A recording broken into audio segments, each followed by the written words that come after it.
মাছকে কখনো শুধুমাত্র খাবার দিয়ে বড় করা যায় না। বড় করতে হলে মাছকে কিছু টেকনিক লাগে। কিছু ক্ষেত্রে সুপার টেকনিক ব্যবহার করতে হয়। আমরা সেই টেকনিকটা ব্যবহার করছি। খুব দ্রুত অল্প সময়ে মাছকে আপনি গ্রোথ ঠিক আনতে, মাছ বড় করতে আপনার যে পদ্ধতি ব্যবহার করলে সেটা আপনাদের দেখাচ্ছি। ভিডিওতে আপনারা যে দেখতেছেন যে ব্যাগ থেকে আমরা যেগুলো ঢালছি এগুলো সার। এটা বলে ইউরিয়া সার। আমরা এখন ইউরিয়া সার ব্যবহার করব। এই পুকুর আমরা ৪ একর পুকুর। এখানে প্রায় আমরা ১৫ ব্যাগ করে খাবার দিই। অর্থাৎ ৩৭৫ কেজি করে খাবার দিই। এখানে প্রায় ২০,০০০ মতন মাছ আছে ৪ একর প্রকল্প। আমরা এই খাবারের পাশাপাশি মাছ খুব দ্রুত যাতে গ্রোথ চলে আসে সেজন্য আমরা আজকে সার ব্যবহার করতেছি। আমরা প্রতি মাসে অন্তত একবার করে হলে সার ব্যবহার করার চেষ্টা করি।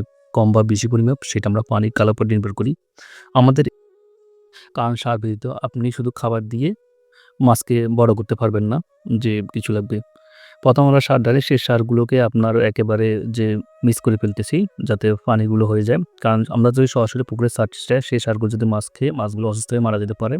সেইজন্য আমরা যাতে পানি করে দিব যাতে মাছগুলো খাওয়ার পরে মাছগুলো সুস্থ থাকে। আমরা পুকুরে যখন সার দিই তখন এটা পাখি দিয়ে এক ধরনের খাবার তৈরি, সেটা জুপ্লাঙ্কটন, ফাইটোপ্লাঙ্কটন এবং পানির কালারগুলো সবুজ হয়ে যায়। পানিতে প্লাঙ্কটন তৈরি হয়, সেগুলো মাছ অটোমেটিক্যালি খেতে পারে। বা আমরা একটা হিসাব করে দেখেছি, আমরা যে পুকুরে সার ব্যবহার করি সেই পুকুরের মাছগুলো অন্য পুকুর থেকে ২০০ থেকে ৩০০ গ্রাম বাড়তি হয়। আমাদের যেহেতু প্রতিটা পুকুরে মাছগুলো ২ কেজি টার্গেট থাকে, সেখানে আমরা যে পুকুরে সার ব্যবহার করি সেগুলো খুব দ্রুত ২ কেজি চলে আসে। আর যেগুলোতে আমরা সার ব্যবহার না করছি সেগুলোর মধ্যে আমরা গ্রোথ আসে না। সারগুলো ব্যবহার করার পর আমরা একদিন পরে রেজাল্ট পাবো, সেখানে যে পানিগুলো সবুজ হয়ে যাবে, পানিতে প্লাঙ্কটন তৈরি হবে এবং সার মাছের একটা খাবার।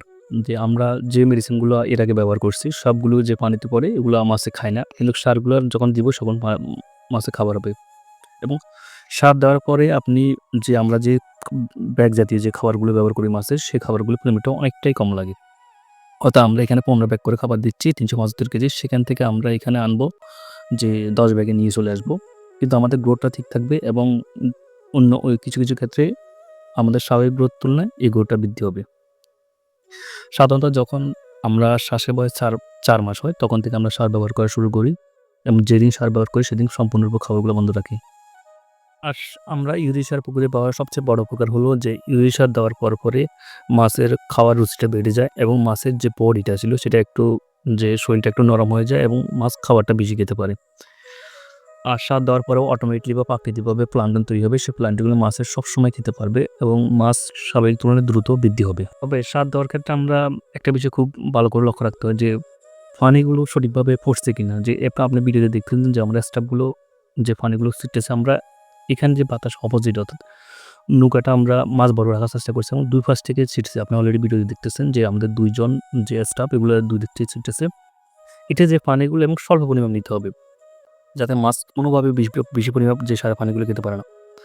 আমাদের এখানে মনে হচ্ছে যে পানিগুলো সঠিকভাবে ছিটাতে পারছে সেজন্য আমরা আরেকটা স্টাফ নৌকার মধ্যে তুলছি এবং ৩ জন স্টাফ যে এখানে এগুলো সঠিকভাবে এটা পুকুরে ছিটাবে আপনারা দেখতে পারবেন। আমরা বাতাস অপোজিট, অর্থাৎ আমাদের যে পুকুরের যে অপোজিট যেখানে যে সাইডে আপনার বাতাসটা নাই, যে সেই সাইডে আমরা ফুলটা ছিটিয়ে দিব।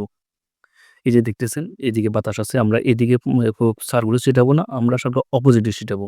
অর্থাৎ ওই যেদিকে বাতাসটা নাই ঠিক সেদিকে আমরা সারগুলো ছিটাবো। যাতে পুকুরে সমানভাবে সর্বোচ্চ ছড়িয়ে পড়ে যায় এবং পুকুরের সর্বস্তরের মাছ যাতে এগুলো খেতে পারে। এবং এই মাছগুলো খেয়ে, এই সারগুলো খেয়ে মাছগুলো খুব দ্রুত গ্রোথ হবে এবং আমরা খাবারের পাশাপাশি এটা ব্যবহার করার কারণে আমরা মাছকে খুব দ্রুত বড় করতে পারি।